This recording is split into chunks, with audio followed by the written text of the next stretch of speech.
We are Haley and Chris from EcoLust Life, and this is our first EcoLust Live within our Facebook group, the Sustainable and Intentional Lifestyle Group. And we'll be today talking about what is intentional living. We are getting really back to our grassroots, back to basics on what is intentional living and how we can all go about being a bit more intentional in our lives, and just what we'll be doing in the future to be more intentional as well.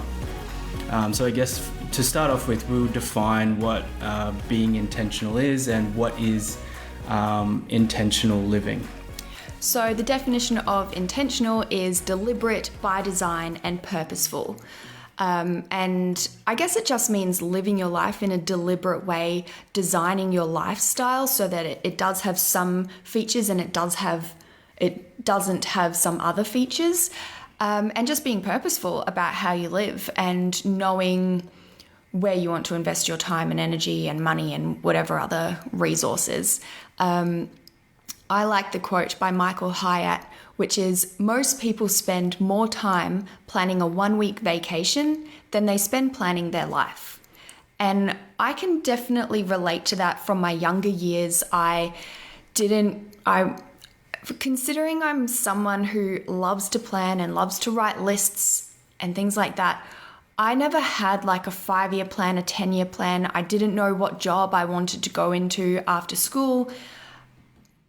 Yeah, you knew exactly what you wanted to do, but then it all sort of upended. Like I had dreams of being a sports star, and I guess I was so passionate about it at the time that I saw nothing else. I had my blinkers on. I remember having a meeting with the school counsellor before I went off before I applied for university, and basically they said, I think you should be looking at doing some other things as far as, if you get injured or if you don't make it, you need something to back up. So I guess that is an intentional thought then and there. But I guess, we really don't spend our time planning our life or really knowing what we value. We don't get taught this stuff in school. So I guess that's why we're so interested in it now. It's we feel like we've missed out on a lot of our life, or not necessarily missed out, but basically we've been letting life happen to us, and we've both been caught up in that. And I think a lot of other people have as well. And, you're not alone in that regard, and you can change your habits and you can change what is important to you and live towards that. And that will make you much happier in your life and everyone else's life around you as well, I think. Yeah, I think I spent a lot of my 20s just getting swept up in things. I was really reactive and I wasn't deliberate. I wasn't purposeful. I didn't create a particular lifestyle. And so I wasn't intentional about my life for that large chunk of my adulthood. And I definitely changed that in the last couple of years. And it means that I'm living more in line with what makes me happy and what my strengths are, and working on my weaknesses, things like that. Yeah, so I think, I guess we'll get into what does an intentional lifestyle mean to us, and sort of our experience of what it is and what we did to sort of become more intentional as well. So what an intentional lifestyle means to us is knowing yourself and what you want, designing your lifestyle. Can you expand on that? Yep. So in terms of knowing yourself and what you want, that is knowing your values, knowing what makes you happy, knowing what makes you unhappy, and identifying meaningful goals for you to pursue.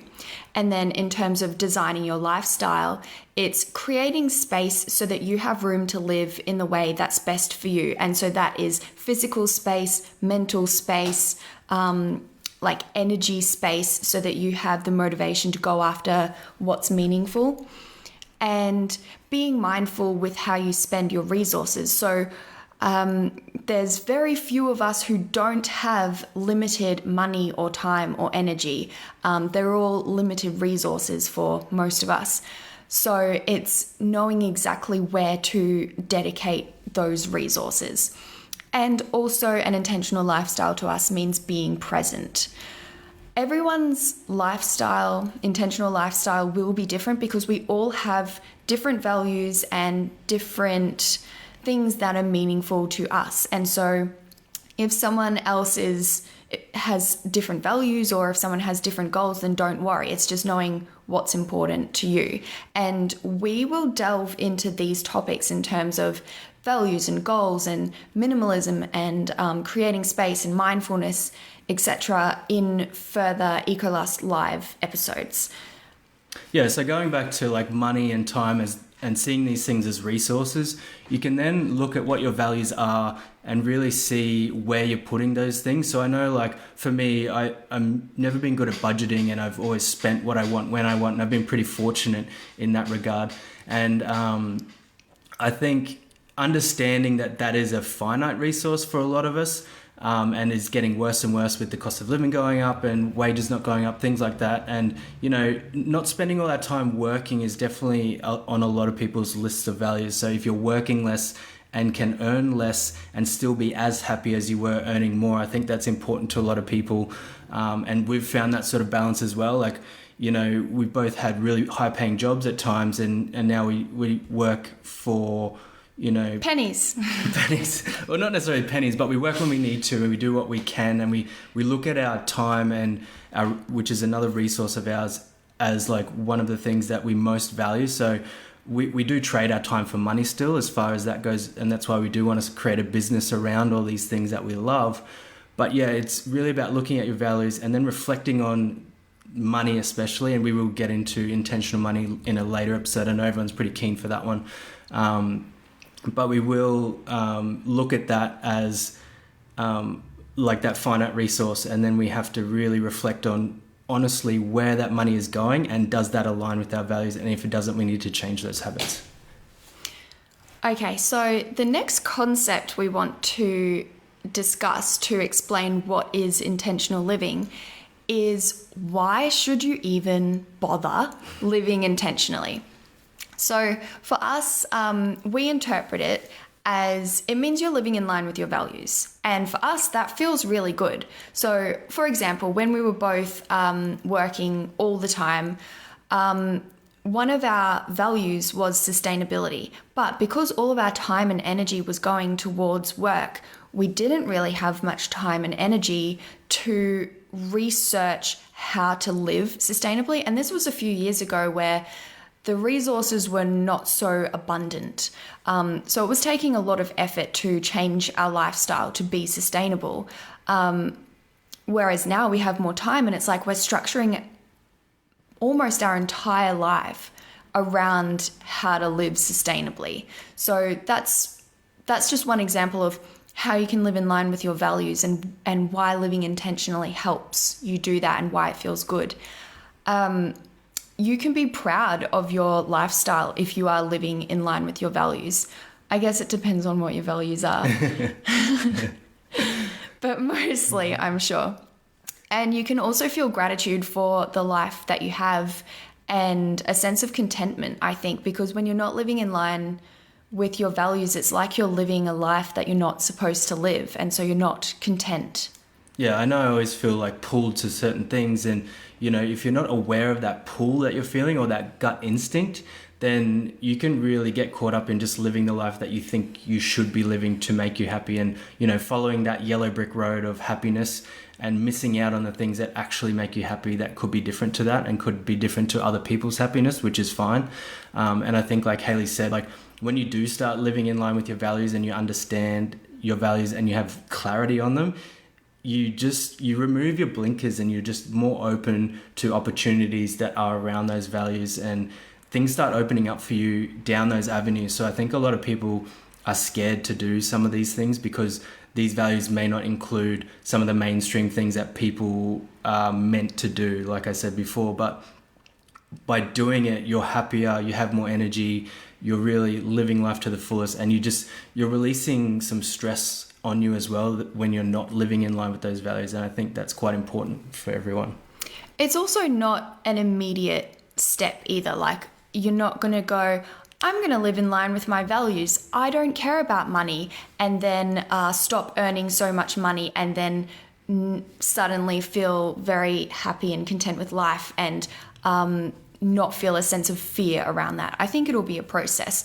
I've definitely felt a process around shirking a consumer culture. I used to be someone who would buy a new dress to go out every weekend.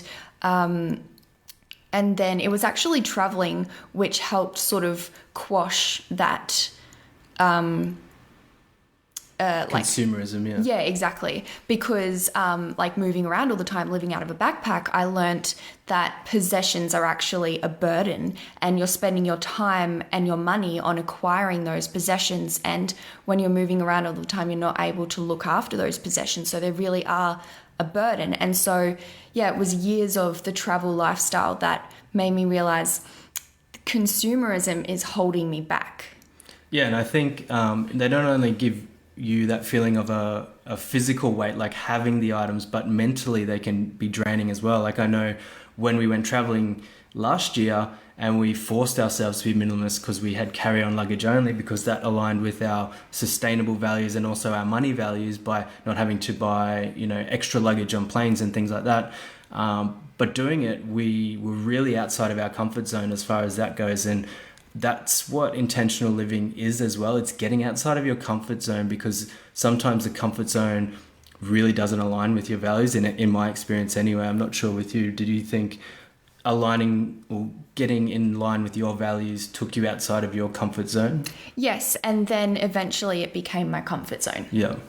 So yeah, it is scary to begin with, and we're all in the same boat as far as just wanting to be happy. And I think a lot of us are finding that in the wrong places, and getting clear on this stuff will make you pursue happiness down the right path, and it'll be more sustainable in that regard.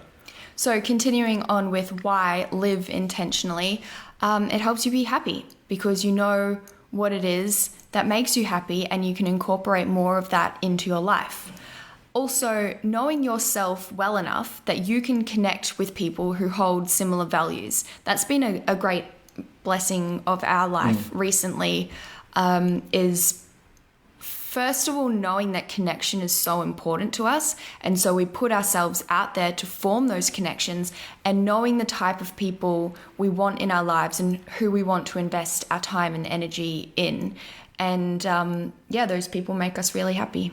Yeah, and I think that's important for everyone, is having like-minded people around you, but also like understanding what your values will make that easier for you as well. Like your values are basically the feelings when you feel for a long time. So say your values turn up that you want to feel happiness, then that's what you'll pursue, like you'll be leading with those values, and you'll be finding other people that have that value as well, and then you guys will connect, and that connection will be much deeper than someone who may not have those same values as you. And you probably know a few people in your life at the moment that may not line up with your values, and you can definitely feel some tension, and you just feel that there is a connection lost, and it's not necessarily anyone's fault because we all have different values, but it just may be that your values and their values don't line up as you would want them to. And I think part of designing your intentional lifestyle is actually feeling okay with removing those people from your life. Cut the fat. Okay, next in why live intentionally is you have more time to spend on that which matters to you. So this is where creating space and time minimalism comes in. If you're not wasting your time on that which doesn't serve you, then you have more time to dedicate to that which does matter to you. Exactly. And going back to what we're talking about in that first point, like time is a resource for you. So, these resources, money, time, physical energy, that sort of thing, we're going back to when you start living intentionally, you actually have more time to spend on the things that matter to you. So that is a very important key, and that's why they work really well together there. And next in why live intentionally is let your money serve you instead of wasting it on things that aren't meaningful. So going back to a time that Chris mentioned when we were both working a lot and we were earning good money,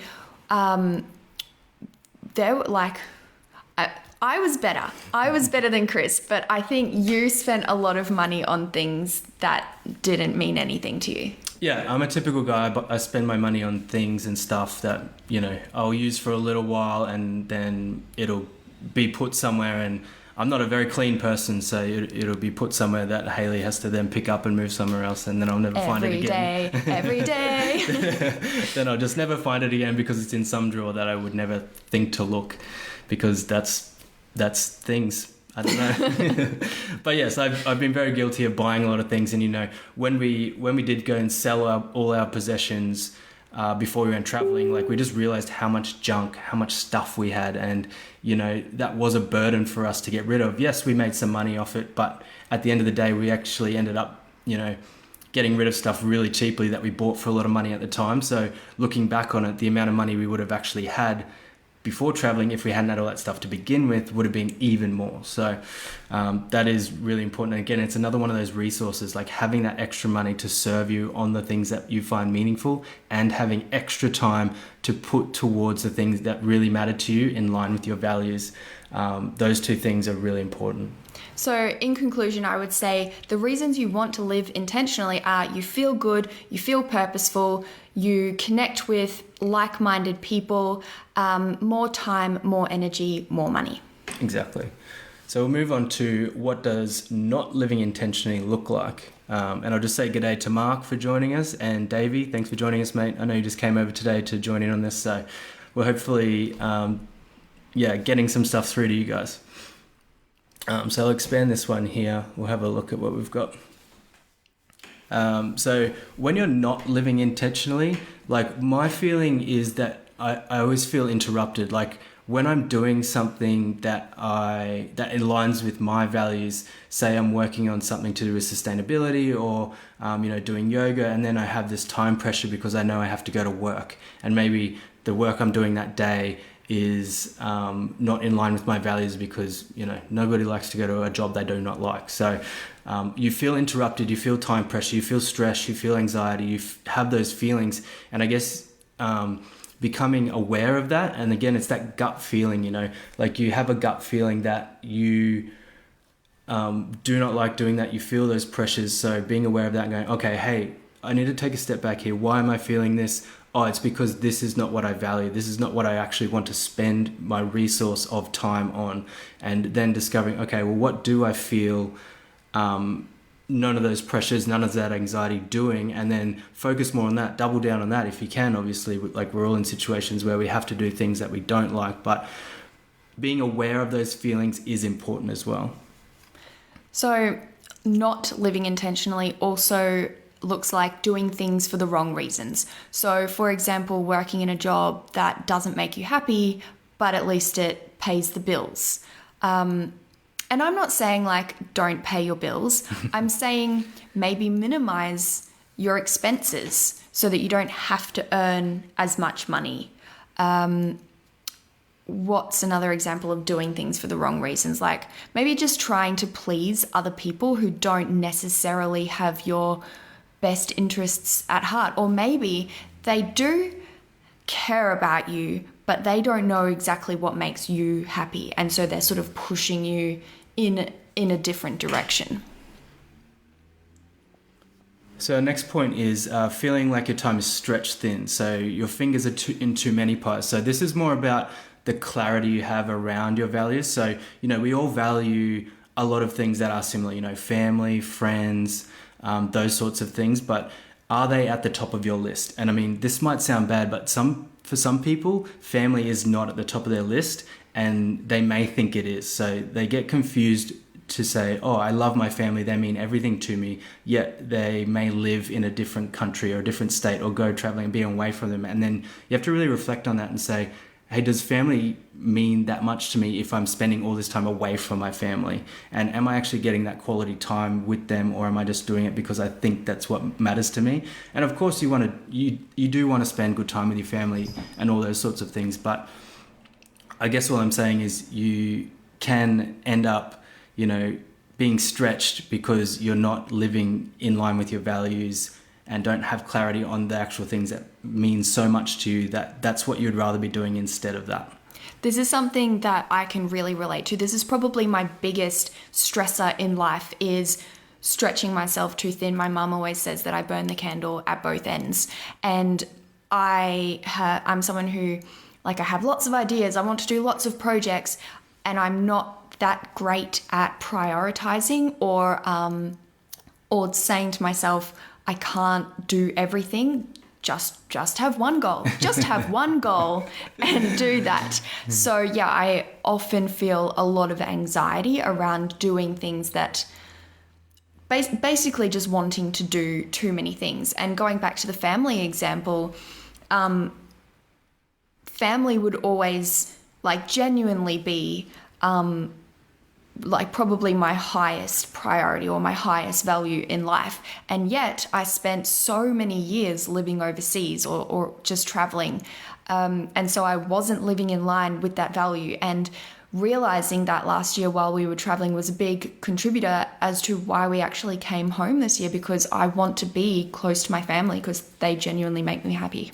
Exactly. And then, like I was saying, like, you may not think it's a value, but then you may realize actually that is my value and I need to actually change what I'm doing to then live in line with it. So it's reacting to what your values are, finding a way to live in line with them. And like we said, it's not easy. It's out of your comfort zone. It's not what you want to be doing because of external reasons, but internally you really feel that difference. And, you know, you're going to feel much happier by pursuing your goals and getting clear on them. So not living intentionally also looks like looking at your bank statement and feeling like your money hasn't gone to anything worthwhile. And that has definitely happened to me. Yeah, I think recently for you with travel, you know, we had a really good time in New Zealand traveling in a van. That was really great. And then we went to South America, which, I mean, meant more to me than it did to you. And, you know, there was a few times where you said you feel like you've just wasted a lot of our resource on an area you didn't really care about. And I mean, how did that make you feel? Like, I'm sure it didn't make you feel fulfilled or that you're happy at least. Yeah, because first of all, we weren't being intentional with our spending either. Like, we didn't have a budget, and that's something we discuss in depth in one of our podcast episodes from season 1, Eco Loss podcast. I think it's called Budget Mistakes While Traveling. We can put a link to it in the comments later. Can't we? Is that technologically possible? We'll figure it out. But basically, yeah, we weren't being intentional with our spending. We were in an area that I hadn't had any desire to go to. I was spending my time, my energy, my money on something that was not intentional for me, and it left me feeling resentful. And it's hard. Like, when you share these resources with someone else, you have to get on the same page as them. And that's something we had to learn while traveling.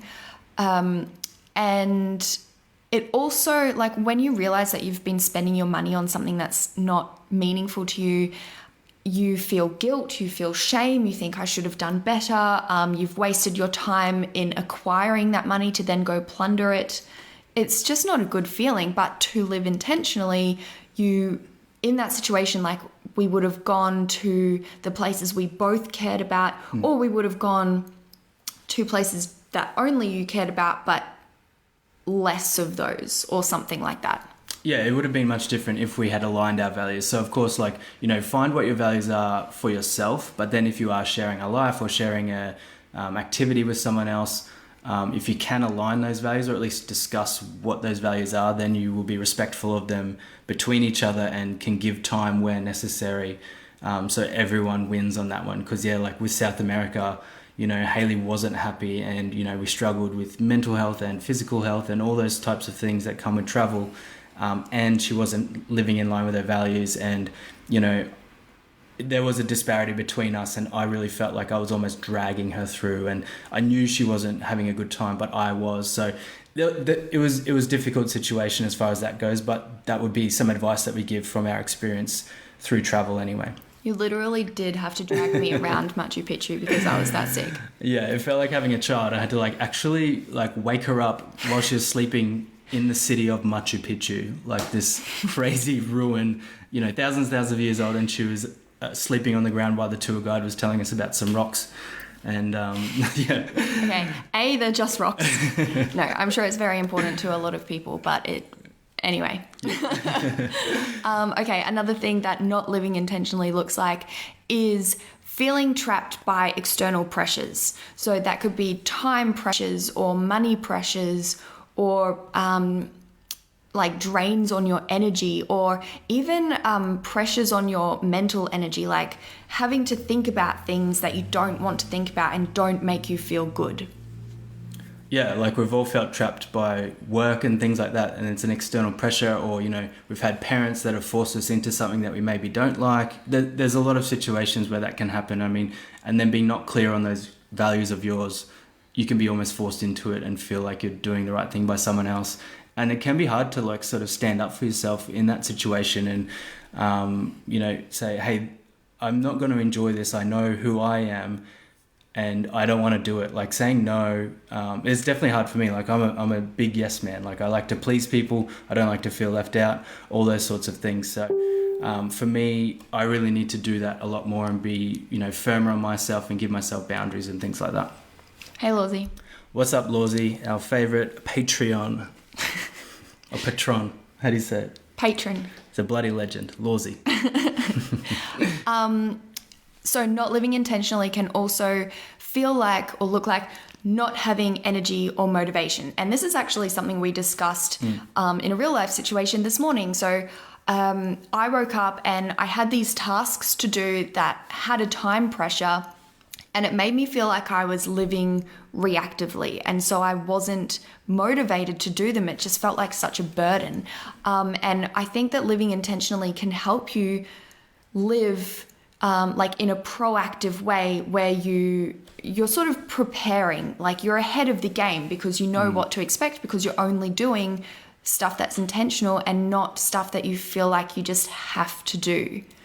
Yeah, which gets me to like, I've got a story. Basically, I'm a painter by trade. So I did that trade. I did it out of necessity, I guess. Like I was playing footy at the time, got moved around in trades, started painting, felt like it was an easy way to make some good money. So like, again, that's a real classic example of not living intentionally. Like you spend 4 years acquiring a skill to go do a career that you have absolutely no interest in. Yeah, and it's like, you know, it's so easy to get caught up in that at a young age if this is the stuff you've never been taught, or this is the stuff you never talk about with other people. So that's why we want to really talk about this stuff, start these conversations, and pass this stuff on to our kids. So we hope to, you know, have them living intentionally from the get-go and not get stuck in jobs they may not like. And I mean, it's not our parents' fault or anything like that either. Sorry, Mum.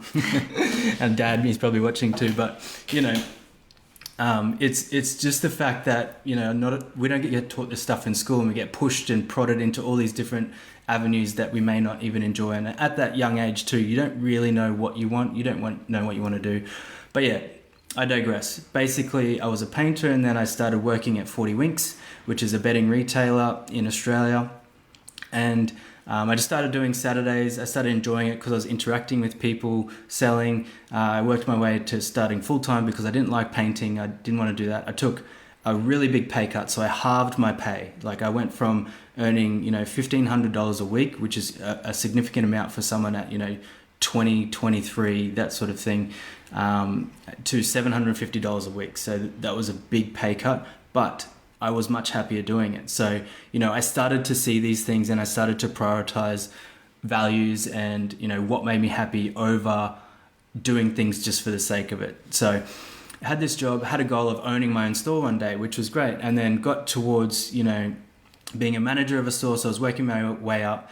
Sorry, can I interrupt? Of course. Why did you have that goal of owning a store? Where did that come from? Well, I had read some books about owning your own business is really the way to, you know, have control of your life, have control of your money. Like Rich Dad, Poor Dad, for example? Yeah, that is the book I read. So Rich Dad, Poor Dad sort of created that habit in me that I want my own business because, you know, there's so many advantages of it. I just wanted my own time. Like I was sick of trading my time for money, having a ceiling on my earnings, things like that. So I was motivated to own my own business, and I thought, hey, I'm really good at this. I understand the business. I was pretty much mentored through to owning a store. And then it got to a stage where I realized, oh, actually, I don't want to own a store because, you know, one thing that made me change from painting and also 40 Winks was basically I saw the people who were me in 30 years. And I saw they were doing the exact same job that I was and getting paid the same money. And that was the painters. And then obviously owning your own business. But these people that I was looking at who own their own business, they were still working all the time on the floor, stress. And that's not what I wanted for my future. So they had more money, but they were trading their money for time. And the way that they spent their time wasn't a way that would make you happy. Exactly. So I realized those things. And then I sort of stepped back. I actually...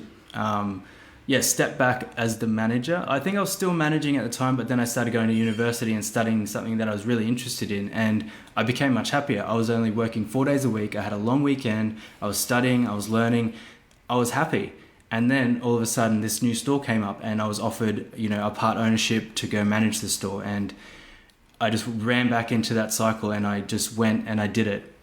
And it only took me probably 6 months to quit, I think. So yeah, so this is around, like, we had started dating by that time, and I could see the shift in you. It was like you started realizing that you wanted to spend your time, like, because he would always work weekends and public holidays.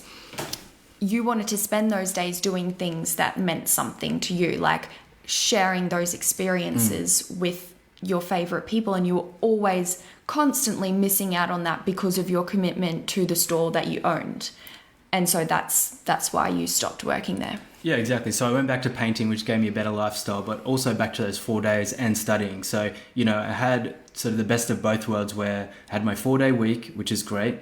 I was earning better money, only working the 4 days, having my weekends off, having holidays, all those sorts of things, being able to study. So that just really lined me up. Like, of course I didn't want to go to painting, but it served a purpose for me at the time. And, you can't win everything all at once, like we're talking about. It's a process that goes over time. And so what are the lessons that you've learned from that experience in terms of living intentionally? Well, I guess it's, it's reflecting on your values as well. Like, your values at one point in time could be different to a different point in time. So my values had actually changed. Or your goals had changed. My goals had changed, yes. So like what I wanted to achieve had changed because I knew in the future that this job wouldn't make me happy. And then when it was offered to me and I go, hey, that was my goal. That's what I wanted to do. But it's okay to let that go. Yeah. Just because I spent all this time working up towards it, you're better off, cutting it away, cutting your losses at that time to then pursue something else. Like, I know a lot of people will do things that they don't necessarily want to do just because they've spent the time working up towards it. But you're definitely better off cutting your losses at that point if the rest of your time is not towards your values and you can pursue other interests, I guess. So my example of not living intentionally is basically all of my past relationships. I'm like a kind of serial monogamist, which is convenient for you as my husband. Why is that convenient for you? I don't know, to make me awkward.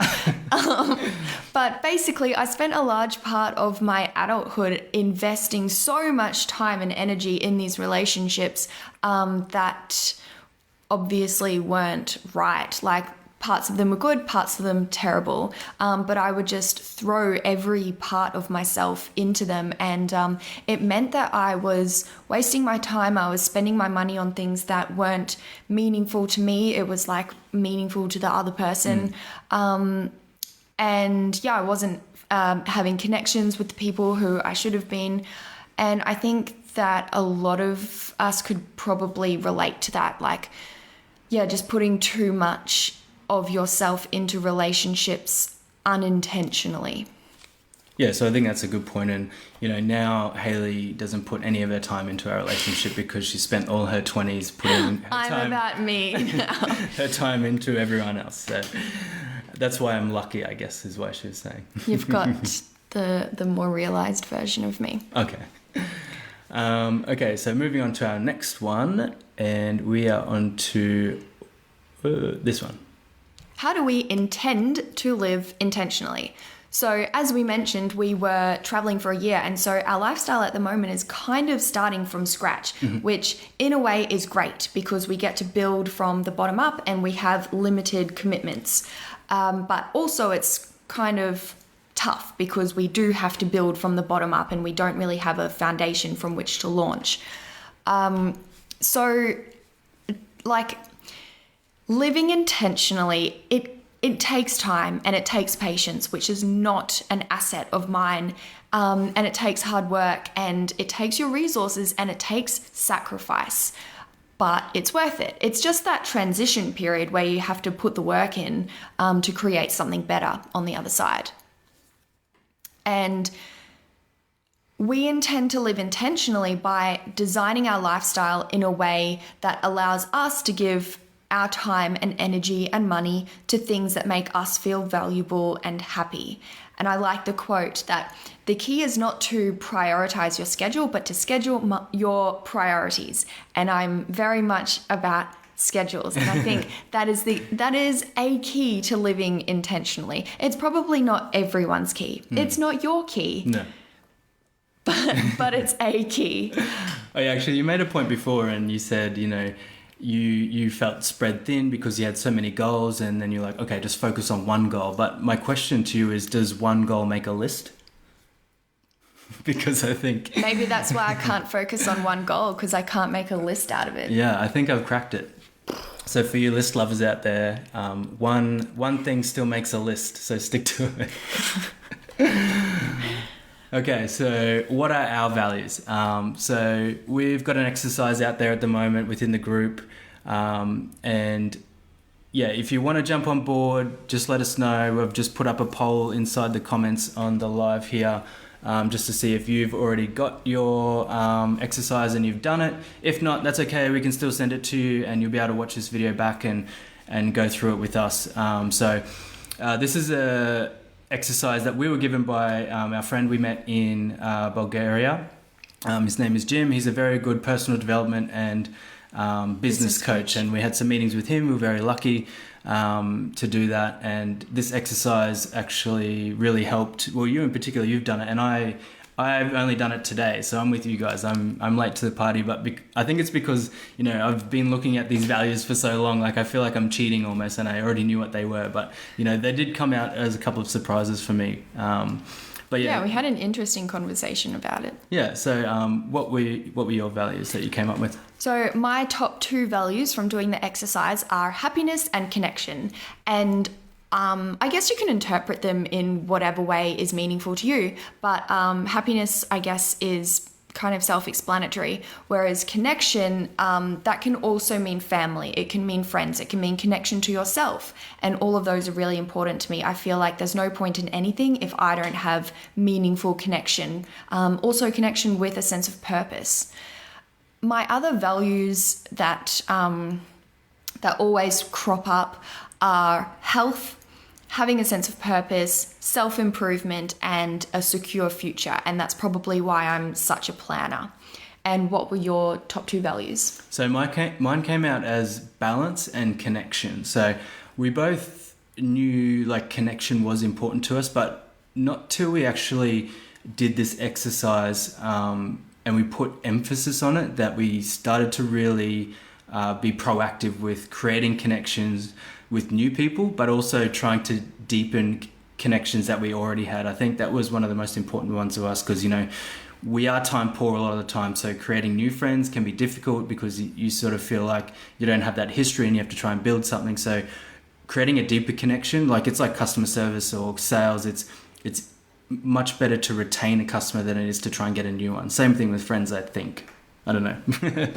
I don't know if that analogy is good, but basically, we just wanted to, deepen those connections, be proactive about that, make sure that connection was at the forefront of all our interactions with people. And if it wasn't, then, that was wasting our time. That was not in time with our values. So I think we saw that at the beginning of our travels where we were making very shallow connections with people, and then we almost just started avoiding people altogether because we just were sick of actually...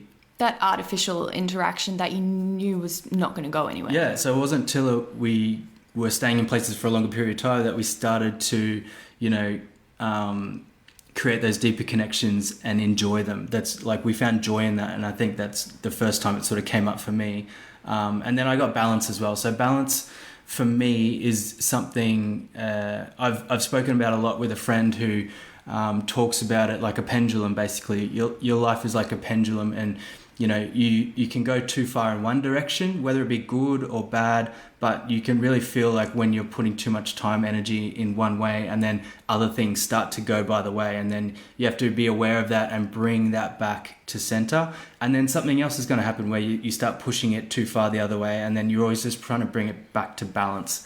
Like finding a balanced life is so difficult, but I think that's the beauty of life, that you're always searching to find that balance. You're always trying to find, that equilibrium within your life, whether it be in work or this or that. And I think it's important to find your values and then try and balance them all together. So I think that can be, a bit of a struggle at times, but I think if you're aware of the things you're going too far on and bringing them back, I think you're going to be much happier. Question. Go.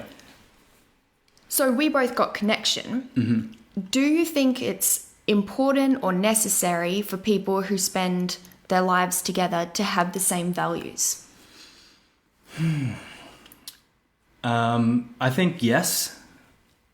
In a sense? Yeah. But they don't have to be exactly the same? Yeah, I think in a perfect world, for sure, like having the same values and doing the same things, well, not even doing the same things, but just focusing and working as a team towards a common goal, I think gives you a greater connection with each other. But I don't think everyone is in a relationship that does that either. I think some people have relationships for different reasons than what ours is. Like, I'm very fortunate to be in a relationship with you, and we have such similar values.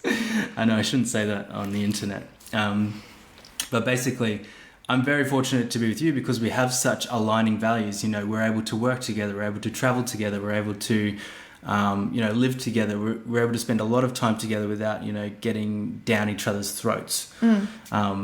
And not, I'm not going to touch that one because I think my mum and dad are here. And some other values of mine that are, being reliable, seeing things through, and significance. So significance came up for me. It really stuck out to me. I'm not sure, like I said, you can interpret this how you want. And it's a bit of a vague one. Yeah, so some of these values are a bit vague, and you may need to like talk them out with people and trying to understand where they fit into your life. But significance for me is like, I really don't want to live a normal life. Like I want to... Well, not normal, but like underwhelming? Yeah, I guess like everything I do, I want it to be... Not everything, but I know it's hard. I want significance in my life, basically. Like I want a connection with someone. I want it to be significant. I want to go on adventures. I want them to be significant. I don't want to look back at my life and not be able to tell a really good story or inspire someone. Or... Do you want your contribution to the world to be significant?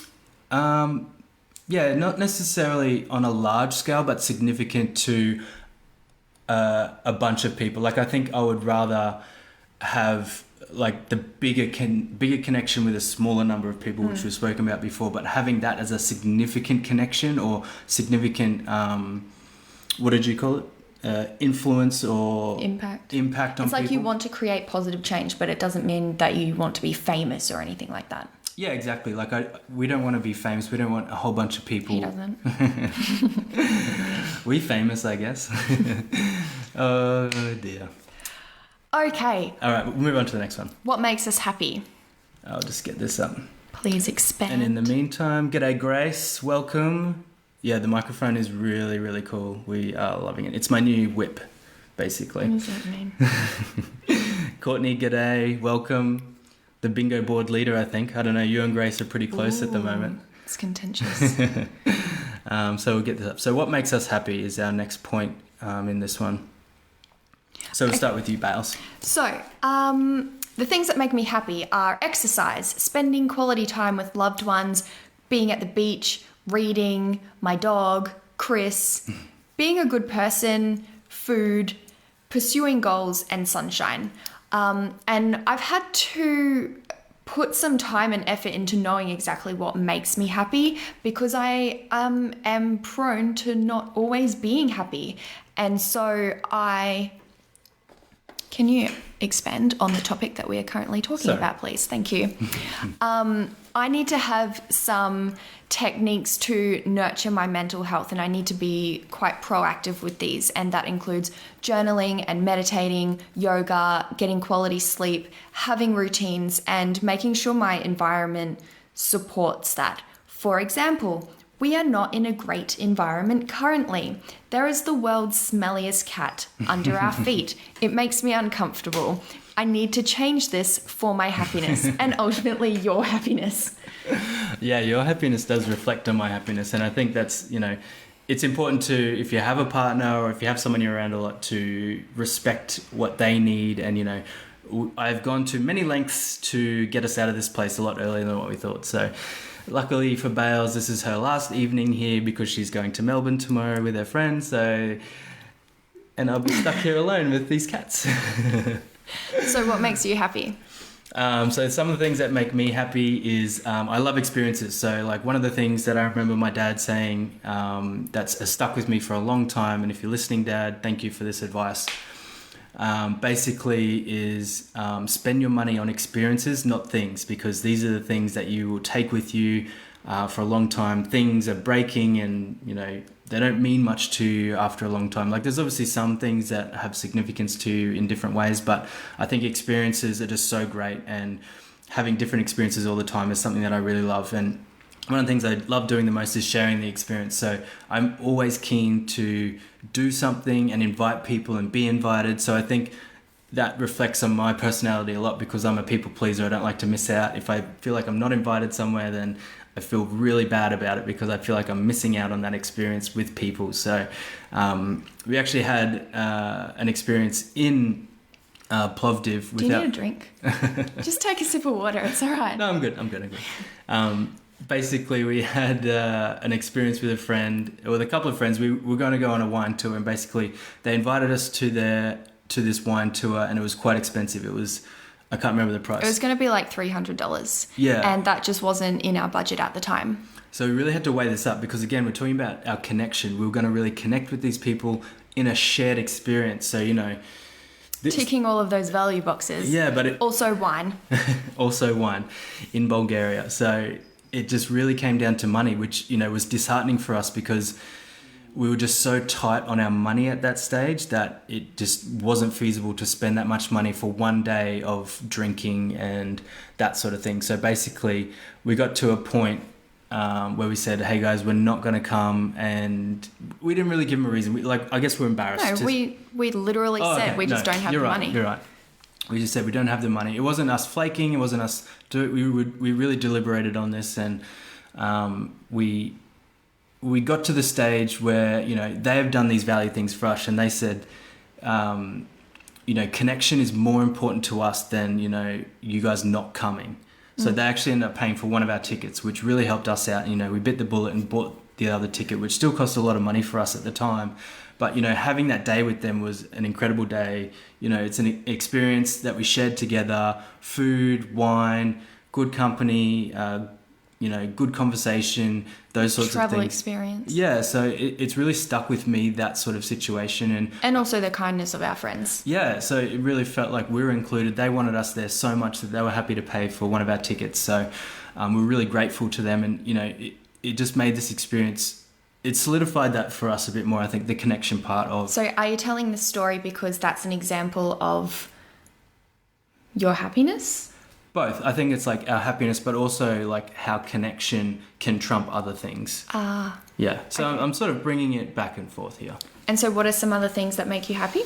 So supporting people, providing adventure, freedom, laughing, food, cooking, animals and nature. So a lot of those things go together. So I love, helping Bales at the moment, like with trying to get out of this place. Like I really tried my hardest to get her out as soon as we could, because, that reflects on my happiness as well. Just a bit of backstory. We're house sitting at the moment, and it hasn't turned out as good as we would have liked. So we want to change our environment. Yeah. So we've pursued many avenues and found one that works. And yeah, it means a few things have to happen, but we made it work. So that's been really great. And, all the other things that come with, what makes me happy, I think, can tie in together. Like, traveling last year gave us freedom, adventure, it gave us connection with other people, experience with other people, being in nature, animals, all those sorts of things. So last year was a really good year for me.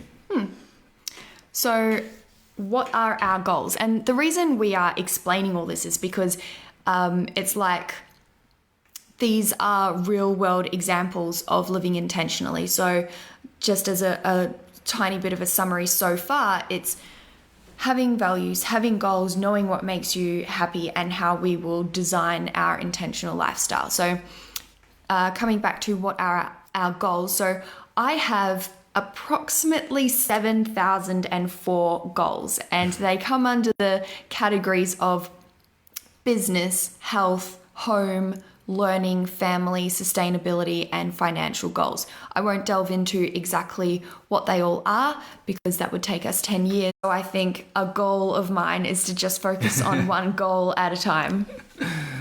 Well, yeah, you can make a list of your goals and then like maybe a sub list of the goals you should be focusing on. Yeah, I like that. Yeah. I like that list attack. Listception. So yeah, basically, I was just about to go through my goals as well when we got interrupted by the feed. So basically, one of my goals is to feel free. So that comes back to what makes me happy is freedom. So, not feeling like my time is restricted and I'm put in a place that I don't want to be and I have other things to do. So I know that sounds difficult, but basically one of the reasons why I left 40 Winks at the time was because there was things that I wanted to do, like traveling and spending time with Hayley. I missed out on her birthday one year because I had to work. Things like that. I was not free. I was not free in that job. I genuinely think you cared about that more than I did. Yeah, I felt like I had let you down, basically. Like, it's a big occasion. I feel, you already have it hard where your birthday is so close to Christmas. I have it very hard. And, I wanted to be there. We'd booked this weekend away down at the coast. I had to travel all the way to Ipswich, in Brisbane. So to work for a few hours. It wasn't even busy. Yeah, that was a tough one. You're still working through that one, aren't you? Yeah, and my boss, my partner, my business partner at the time, he sort of pinpointed that to that point as well. Thanks for joining back as in. As in why you left. Yeah, exactly. Yeah, he still goes, that is the straw that broke the camel's back.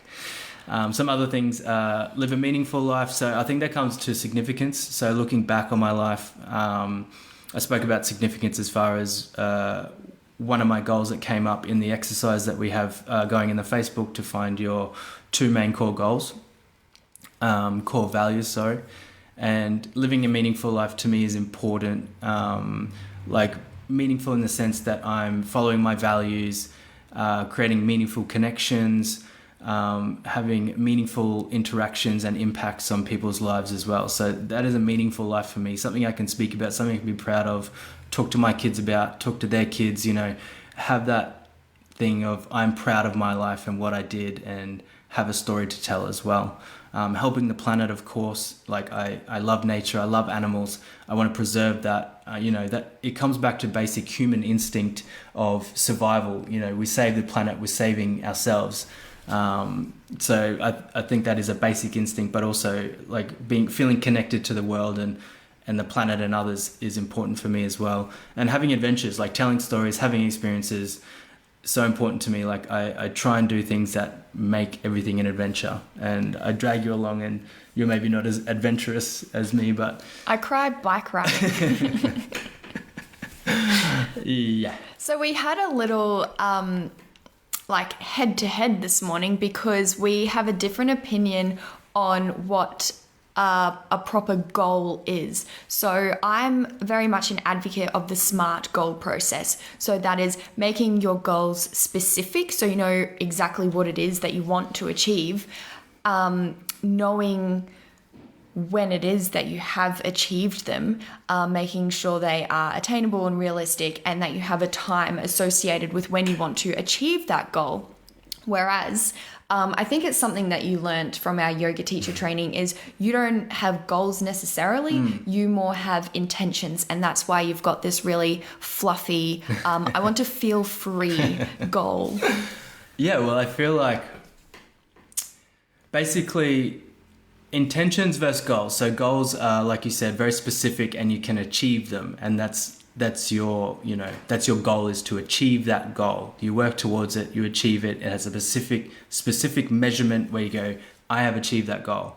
For me, it's more about the journey to get there. Like, the intention for me would be to get better at something, and to get better at something, I need to do specific tasks to get there. But I feel like having an intention, it allows you to have a bit more freedom within that goal. You know, like if you don't get, say for yoga, for example, I want to get better at yoga. That is my goal or intention, basically. But what is better? Well, it's, you know, today I was at this level, tomorrow I need to be better than that. So it's my opinion of what is better, obviously. But, you know, as long as I am being better than myself on the previous time or the previous day, then that is my intention. And if I don't make it, or if I'm not there that day, then that's okay as well. I had the intention of being better that day, or being better at yoga. So I didn't really do anything of benefit, but I intended to, and so therefore I am better. I don't know. Put it in the comments who's right and wrong. Let us know who's better and worse at intentions and goals. Intentions versus goals. What do you want? What is it? What do you want? I think a process of goal setting is being realistic about your goals. Writing them down is so important, and looking at them every day. And dedicating your resources to actually pursuing them. If you say, I want to run a marathon, but you don't have any running shoes, or you don't wake up in the morning and go for a run because you're on your way to work, you're not dedicating your resources to pursuing your goals. And it's creating habits to remove the decision making around pursuing your goals. So it's like waking up and exercising straight away without having that dilly-dally process of like, do I feel like exercising? Nah, I won't do it. And it's also persevering even when you feel like you aren't making progress. And that little perfectionist voice inside your mind might be saying, well, 2 weeks ago you made 5% progress and now you're only making 1% progress towards your goal. You're failing. You should probably stop. Something like that.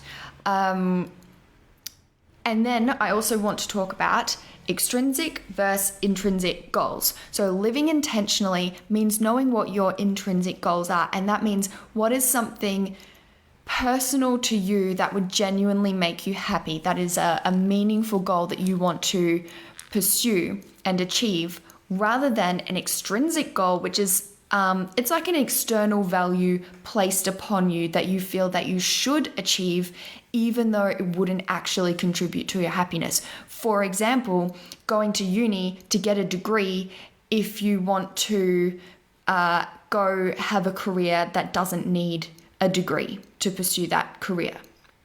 Yeah, I think, you know, this is something that we've only, well, for me anyway, I've only just, you know, really made clear, like extrinsic versus intrinsic. And the way I see it is extrinsic is anything you do to pursue a reward.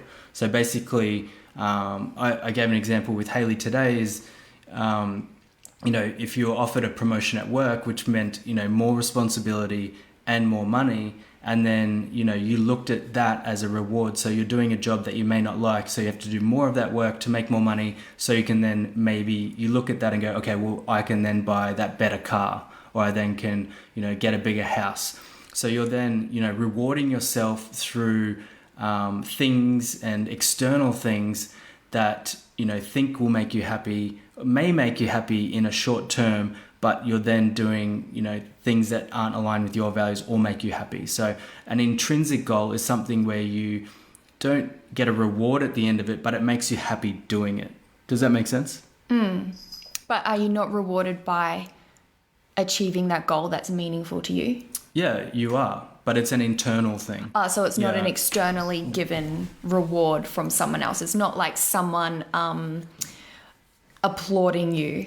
Yeah, exactly. So let us know if that makes sense, and if you've heard of extrinsic and intrinsic goals, and you understand the sort of things we're talking about right now, because, you know, they're quite important to get clear on as well, because, you know, you could be doing things for, you know, an extrinsic goal and think that that's making you happy because you have a goal and you're achieving it, but it's not actually making you happy in the long term. And, you know, I use this analogy as well, coming back to goals and intentions, is, you know, my top number one bucket list destination for our travels last year was Machu Picchu.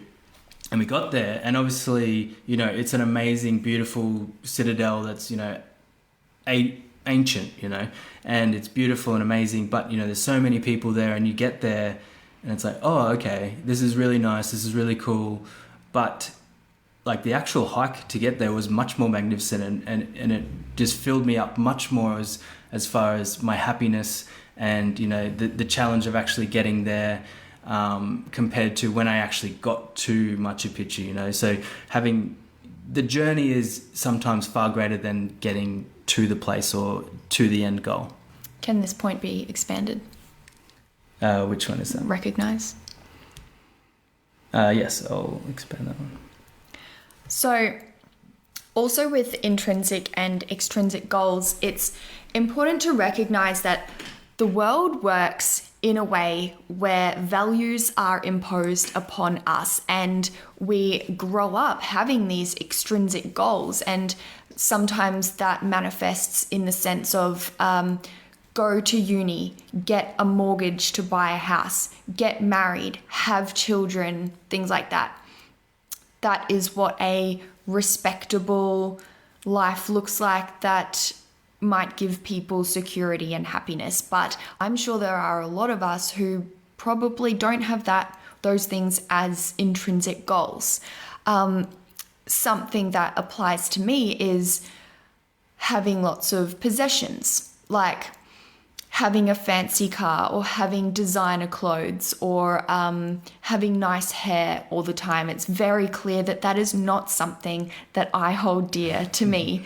And sometimes you might feel like a failure if, because you don't care about those things, you're not pursuing those goals. But really, living intentionally comes back to actually doing what makes you happy, regardless of whether that is applauded in society or not. And one really good resource for this is the book Lost Connections by Johann Hari. We both read it last year, and it had a profound impact upon both of us. And in it, he discusses with a lot of scientific evidence and anecdotes the things that inherently make human beings as a species happy, the things we need for happiness. And so they are meaningful work, access to nature, status and respect, connections with people, values, dealing with our past trauma, and having a secure future.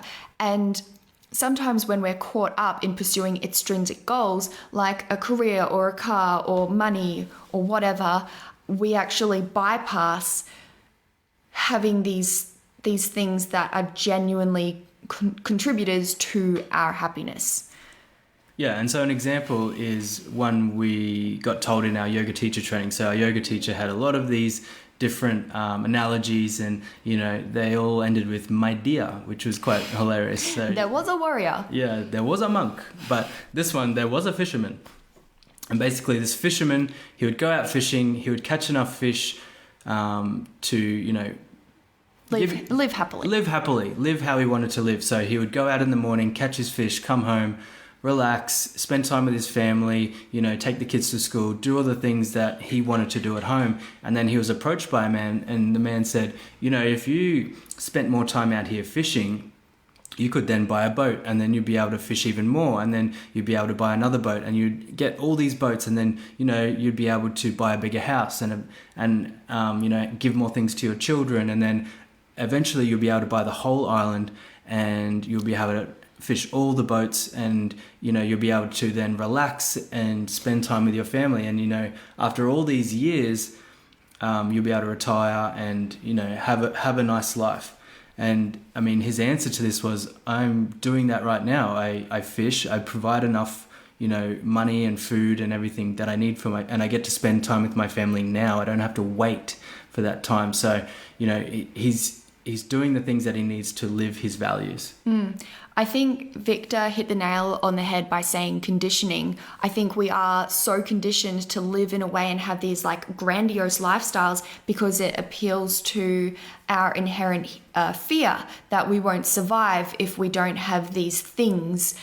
But part of intentional living, for me at least, is living simply so that I can be content with what I have, and I don't have to reach distant levels to achieve a sense of happiness that I could have living much more simply. Exactly. So yeah, how do we design our lifestyle? So, routines.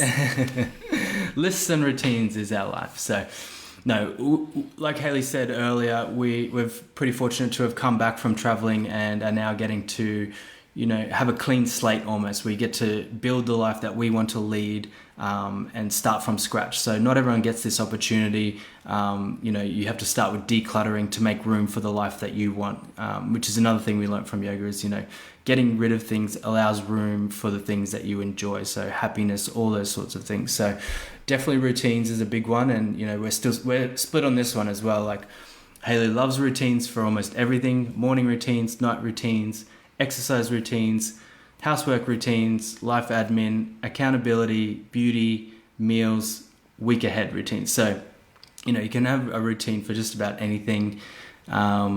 Maybe you can expand on these a little bit more. Basically, they're checklists for life. And I find that by having a checklist, I don't have to think about the things I need to get done to be able to live my life functionally and to a level which I enjoy and makes me feel good. And by kind of learning these routines, they become second nature, and it's a standard to which I live. So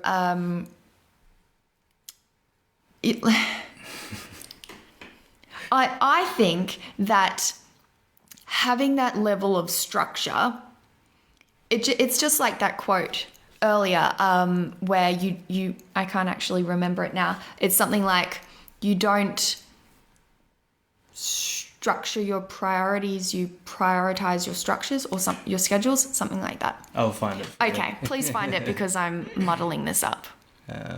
Nope. Nope.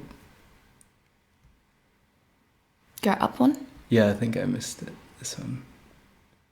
Okay, the quote is, "The key is not to prioritize your schedule, but to schedule your priorities." And that is what routines mean to me. If I complete these routines, that is what I dedicate my time to making sure that I can do the things that are important to me. And it's also important to me to have quality rest. I'm not like a robot, as much as I would love to be a robot. Haley told me today she's becoming more and more of a robot every day, and then started slowly bringing in a robot voice, which I was unsure if she was doing on purpose or not. I wasn't actually. I think she's becoming a robot. But yeah, I can definitely see the credibility and the value of routines because they mean, you don't have to think. You don't have to expend all that extra energy thinking about the things you need to do to achieve things that day. And I guess that comes back to goals versus intentions maybe, and we're still... It's also like having a level of discipline. Mm-hmm. So I used to always have a beauty routine, and it's just like doing some personal grooming things once a week to make sure that I stayed... I didn't let myself go, basically. We didn't see your robot undershell. Then I went traveling, and that beauty routine went completely out the window. I didn't have that discipline. I also didn't have, a face mask in my backpack, that type of thing. So, yeah, it's like sticking to those routines helps you have that level of discipline to do the things you need to do to live in a way that you want to live. And as much as you may shirk the necessity of routines, I create routines for our lifestyle, and you follow these routines with secret routines I didn't know about. No, so I guess my resistance to routine is you don't want to feel locked in. It's not even that. It's basically that I look at these routines and I see how much pressure they can put on your life to say, okay, I need to do this, this, and this in the morning, otherwise the rest of my day will be rubbish, or I need to do this at night, or I won't get to sleep. there's so much pressure on these routines. And I've read a book recently, and they don't call them routines, and I forget the word because it was really good. It meant you were flexible within that routine. Basically, like you set a perfect night or a perfect morning, and if you achieve some of them, awesome. If you achieved all of them, great. But it didn't impact the level of happiness or the level of sleep or the level of this that you would have. Like, I guess being trapped in, I need to do this to then achieve things that day, or like if I don't get these things done, I don't achieve that day. Or I think you do need to have a level of flexibility. Like it's probably rare that I complete my entire morning routine, but I'll do some things and that will get me off to a really good start. And it's having that knowledge of what makes me productive and happy and motivated, which forms that routine, Yeah, I get it. Okay, and another way that we design our lifestyle to live intentionally is to live minimally. So yes, it does refer to that in terms of material possessions, but it's more about being selective. So in a way, it's avoiding consumerism, but not just to avoid having a bulk of material possessions and having space and order around you. It's more about being intentional with the things you bring into your life and realizing that every time you covet something, or every time you spend money, or every time you spend time on going to buy something, that is detracting from your limited resources of time and energy and money. It is setting a budget so you know which parameters you're working within. It is structuring your time and respecting that structure, because you don't want to be a slut with your time. It is dedicating your energy to meaningful pursuits, avoiding wasting your mental energy on that which doesn't serve you. And I find to do that, meditating and journaling really helps, because I can sort of get the rubbish out and then I don't have to focus on it anymore.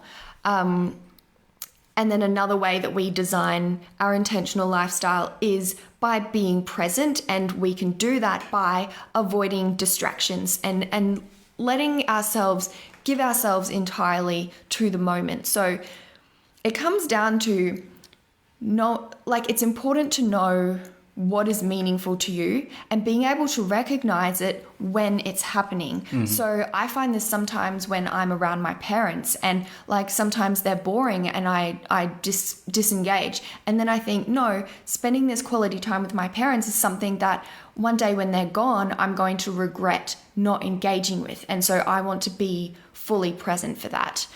I also find that by being present, you can form better memories, and from that you can learn and you get more from the moment because you're giving more. So what you give, you receive back tenfold.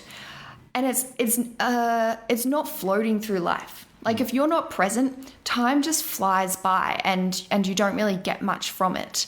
So one way that I am avoiding distractions is I'm currently on an Instagram detox, and it's actually for an indefinite period of time. It's not a week. It's so that I can create space in my life. Instagram is not serving me right now. I know it's a time suck. It's not great for my mental health, and I don't have the time to give value on that to others right now either. So I'm creating that space until I can give value and actually have that platform serve me in the future. But right now it's a distraction, so I'm cutting it out. Yeah, so I think, being present, like Haley said, is so important, and it can be quite difficult to be present. Like I think a lot of people talking about, being present, but to truly be present is very hard. And I think it takes time and practice. So one thing I have read recently, it talks about, practicing being present, and it can be as simple as doing a simple task like making tea or brushing your teeth, and then actually just becoming aware of every single action, every single sound, just fine tuning everything that you do. So take tea for example. So you boil the kettle, and then you put the tea bag into the cup or the teapot, and then you wait for the kettle. So you have no other distractions around you. You are literally just focusing on what is happening in the moment for what is you're making that tea, and then you pour the water in on the tea bag, and then as the tea bag soaks, you're then watching as the water is taking a different color, and so on and so on. You're really focusing on all the details that come with that small task to take that 5 minutes out of your day, and that's all it takes. So you're doing that task every single day, and then taking that 5 minutes, it's practicing being in the moment and being present. It's like strengthening your mindfulness muscle. And it's not easy to do. It would be very rare that I would focus on one task at a time. And I noticed that today I was having a rest, and yet I was still like on my laptop researching things. And I think intentional rest is really important as well. I think we'll just wrap up our points there, and give it to you. If you've got any questions, let us ask them right now.